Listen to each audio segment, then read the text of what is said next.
देखिए, आज हम लोग एप्रोक्सीमेट वैल्यू की चर्चा करेंगे, सन्निकट मान की चर्चा करेंगे। देखिए, हमारे देश के वित्त मंत्री प्रत्येक वर्ष बजट पेश करते हैं और यह बजट केवल एक लेख संगत अच्छा आकलन है, अप्रोक्सीमेट वैल्यू। इसका कहने का मतलब है कि हमारे देश के वित्त मंत्री प्रत्येक साल बजट पेश कर रहे हैं और यह बजट, देखिए, बजट का उपयोग आने वाले एक साल के लिए किया जाता है। एक अनुमानित बजट होता है कि आने वाले एक साल में विभिन्न विभिन्न क्षेत्रों में कितना खर्च हो सकता है, कितना खर्च करना है, इसका एक आकलन होता है।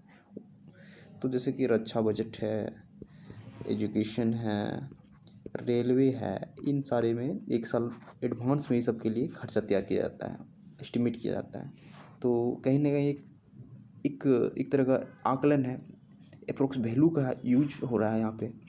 तो इसका विभिन्न विभिन्न क्षेत्रों में बढ़िया बढ़िया यूज होता है, क्योंकि हमें एग्जैक्ट जानकारी नहीं रहती है, इसलिए अप्रोक्स वैल्यू का यूज ही करना पड़ता है।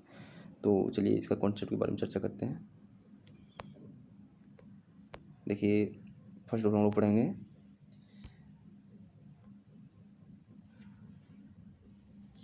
कि सन्निकटन द्वारा निकटतम दहाई तक का आकलन। देखिए, इसमें कुछ रूल होते हैं। अगर देखिए, निकटतम दहाई तक का आकलन करना है, इसलिए हम 2 डिजिट की पहले चर्चा करेंगे। कुछ संख्याएं, जैसे अगर हमारे पास कुछ जैसे 3 है, 23 है, फिर मान लीजिए 34 है, तो फिर वैसी संख्या जिसके लास्ट डिजिट में 1 से लेकर 4 तक, देखिए 1 से लेकर 4 तक, तो हम लोग उसको किस रूप में दहाई तक का आकलन करेंगे। देखिए, 23 को यहाँ 1 2 3 4 जो जितने सारे डिजिट हैं, ये सारे डिजिट्स 10 की तुलना में 0 से अधिक निकट है। ठीक है, मतलब बात करें अगर हम 0 से स्टार्टिंग करते हैं और इधर 5 6 से लेकर 10 तक होता है, तो यहाँ से क्लियरली पता चल रहा है कि ये 10 की तुलना में 0 से अधिक निकट है, इसलिए इन्हें 0 के रूप में सन्निकट करते हैं। ठीक है, तो कुछ एग्जांपल लेते हैं। सपोज मेरे पास जो सेम एग्जांपल, अगर मेरे 23 है, तो यहाँ 3 को हम 0 के रूप में सन्निकट करेंगे। तो दहाई की बात करें तो 20 और 3 को हम करेंगे तो 0 के रूप में करेंगे। 0 का कोई फ़र्क नहीं पड़ता है, इसलिए 20 के रूप में हो जाएगा। 23 को हम 20 के रूप में एस्टिमेट करते हैं, मतलब सन्निकटन करते हैं। ठीक है, नेक्स्ट एग्जांपल, अगर मेरे पास कुछ संख्याएं इस तरह की है, जैसे मेरे पास 82 है, तो यहाँ क्लियरली 2 को हम 0 के रूप में करेंगे और 80 जो रिमेनिंग बचा, यहाँ 80 बचा, तो यहाँ 0 ऐड होगा, कोई फ़र्क नहीं पड़ता है, 80 ही होगा। ठीक है, अब नेक्स्ट रूल की बात करते हैं हम लोग। देखिए, नेक्स्ट 4 के बाद हम 5 की चर्चा करेंगे। देखिए, 5 का जो डिस्टेंस है 0 और 10 से बराबर की दूरी पर है। ठीक है, तो इसके लिए एक विशेष नियम बनाया गया है कि ये 5 जब बराबर की दूरी पर है तो इसे 10 के रूप में सन्निकट किया जाता है।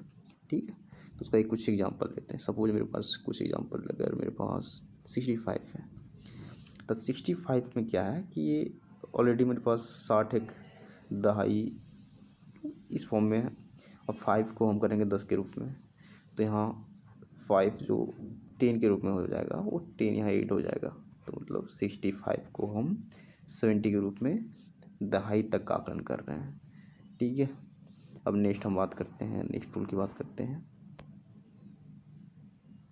देखिए, मेरे पास 1 2 3 4 5 तक की चर्चा हो चुकी है। अब हम 6 7 8 9 की चर्चा करेंगे। नॉर्मली यहाँ देख सकते हैं कि अगर हम 0 से स्टार्ट करें, 1 2 3 4 ऐसे करके, और यहाँ 10 है, तो ये संख्याएं 10 से अधिक निकट है बजाय 0 के, तो इस तरह, इसलिए इसको 10 के रूप में सन्निकट किया जाता है। ठीक है, तो इसके भी कुछ एग्जांपल बन सकते हैं।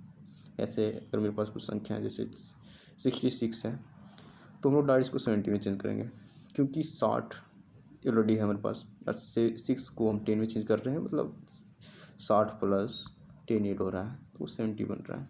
ठीक है, सेम अगर मेरे पास 97 है, तो उसको 100 के रूप में करेंगे, क्योंकि 90 जो पहले से है, अब रही बात 7 का, तो 7 इसमें 10 ऐड हो जाएगा तो 100 बन जाएगा। ठीक है, अगर मेरे पास कोई संख्या मान लीजिए मेरे पास अगर 89 है तो उसको 90 में डायरेक्ट कर देंगे, क्योंकि 9 को हमको 10 के रूप में सन्निकट करना है। ठीक है, तो 80 मेरे पास पहले से है और यहाँ 9 को 10 कर रहे हैं तो 80 + 10 90 हो जाएगा। सेम समय अप्लाई होता है। अब हम नेक्स्ट बात करते हैं। नेक्स्ट है निकटतम सैकड़े तक का आकलन है। तो इसमें भी बहुत तरह के रूल हैं। देखिए, फर्स्ट ऑफ रूल जो है वो ये है कि अगर कोई संख्या जैसे 1 से लेकर 49 तक, 1 से लेकर 49 तक को ये 0 के अधिक निकट है, इसलिए 0 के रूप में सन्निकट किया जाता है। ठीक है, नेक्स्ट रूल की बात करते हैं हम। देखिए, इसमें क्या है ना कि ये 50 का फिर वही लफड़ा है जो 5 का था। 0 और 100 से बराबर दूरी पर है तो सामान्य परिपाटी के अनुसार ये 100 के रूप में सन्निकट किया जाता है, मतलब इसका विशेष रूप बना दिया गया है। ठीक है, तो इसका एग्जाम्पल, इस सारी का एग्जाम्पल हम नेक्स्ट आने वाले टॉपिक में बात करेंगे। देखिए, नेक्स्ट रूल है कि 51 से, देखिए यहाँ 49 50 तक हो चुका है। अब हम 51 से 99 तक की बात करते हैं। ये सारी संख्याएं 100 के अधिक निकट है, इसलिए 100 के रूप में से सन्निकट किया जाता है। तो अब इसके एग्जाम्पल देखेंगे। फर्स्ट ऑफ इसके एग्जाम्पल देखेंगे। देखिए,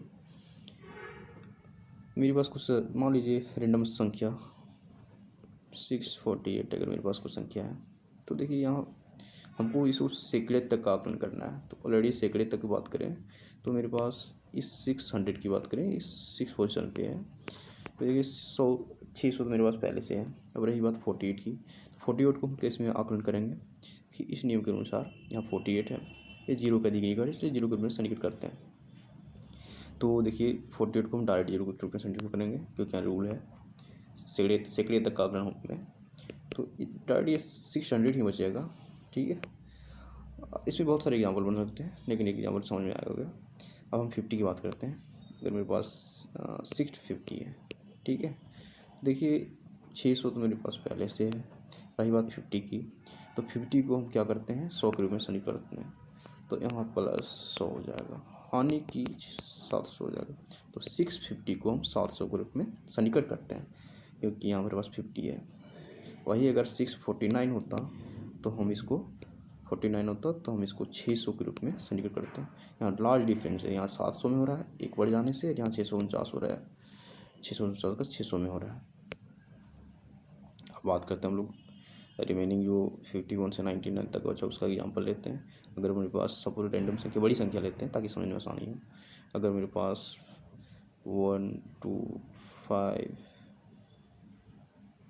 3 अगर ऐसी कोई संख्या है, तो देखिए फर्स्ट ऑफ ऑल हम लोग देखेंगे कि यहाँ 100 की बात करें तो यहाँ 1200 पहले से मेरे पास है। ठीक है, इसमें कोई चेंज ही नहीं होगा।